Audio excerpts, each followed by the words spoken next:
lahir dari keluarga sederhana, anak ke-9.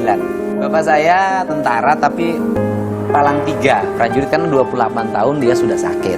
Akhirnya tidak bisa meneruskan tugas, tinggal di desa. Nah, ibu saya itu nggak bisa baca tulis, nggak sekolah. Tapi spiritnya itu sangat kuat. Dia...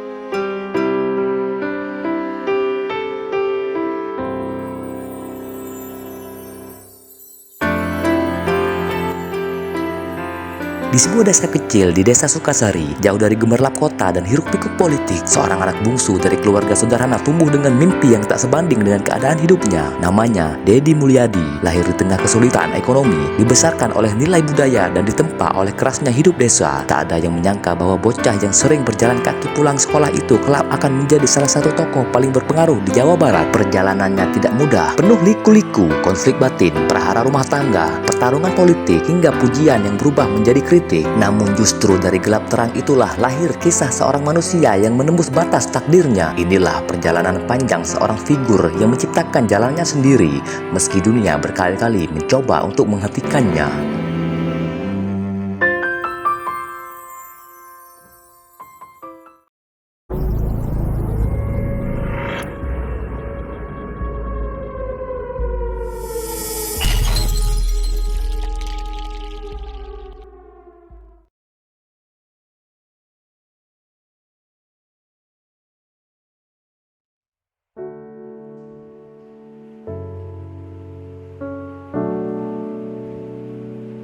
Urus anak 9 tanpa pendidikan yang memadai.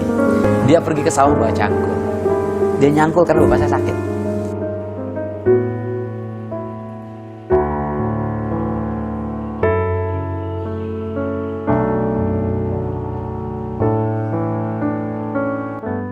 Dedi Mulyadi lahir di Kampung Sukasari, Kecamatan Dawuan, Kabupaten Subang, Jawa Barat pada 11 April 1971. Sebagai anak bungsu dari 9 bersaudara, ia tumbuh dalam keluarga sederhana. Ayahnya, Sahlin Ahmad Suryana, pernah berdinas di TNI, sedangkan ibunya aktif di organisasi sosial setempat. Masa kecilnya di lingkungan pedesaan yang pernah merasakan hidup serba pas-pasan sering menjadi narasi yang dibawanya saat berkampanye untuk menegaskan bahwa dirinya sebagai orang dari akar rumput.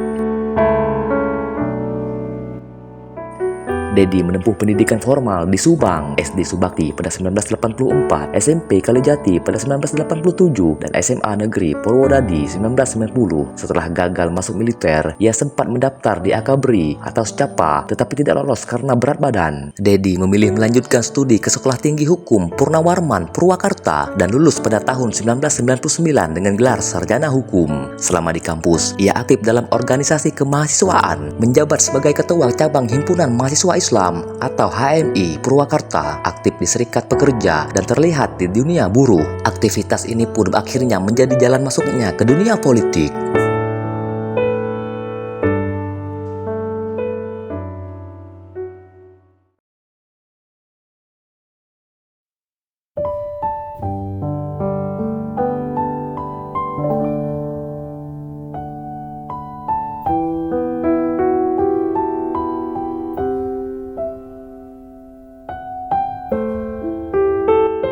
Dalam urusan pribadi, Dedi pernah menikah, dikenal publik melalui pernikahan dan dinamika rumah tangga yang juga sempat menjadi berita. Salah satu pernikahannya dengan Ane Ratna Mustika, mantan Mojang Purwakarta yang kemudian menjabat Bupati Purwakarta, menghasilkan anak dan menarik perhatian karena keduanya memiliki peran politik di daerah yang sama. Ane sempat menggantikan Dedi sebagai bupati. Hubungan pernikahan itu pun berakhir dengan perceraian pada tahun 2023. Meski berpisah, keduanya tetap figur publik yang saling terkait dalam sejarah pemerintahan daerah Purwakarta.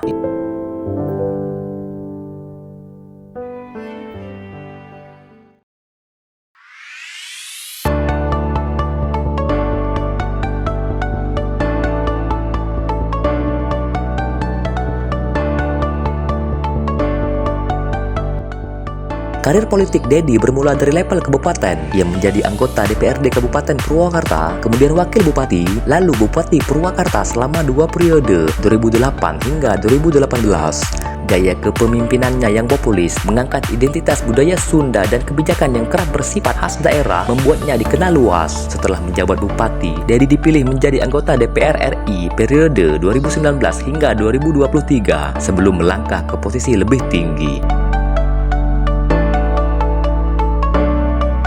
Pada Pilkada Jawa Barat pada 2024, ia mencalonkan diri dan kemudian resmi dilantik menjabat Gubernur Jawa Barat masa jabatan 2025 hingga 2030.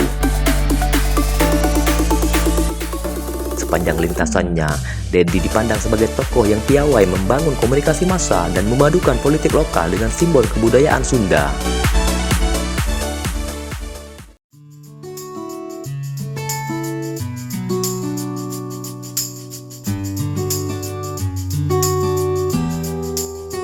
Dedi tercatat menyerahkan laporan harta kekayaan sebagai bagian dari kewajiban pejabat publik. Menurut catatan resmi yang dipublikasikan saat pendaftaran calon, total kekayaannya tercatat pada kisaran belasan miliar rupiah dengan dominasi aset berupa puluhan hingga ratusan unit tanah dan bangunan yang tersebar di Purwakarta dan Subang. LHKPN yang dipublikasikan menunjukkan detail kepemilikan ratusan bidang properti.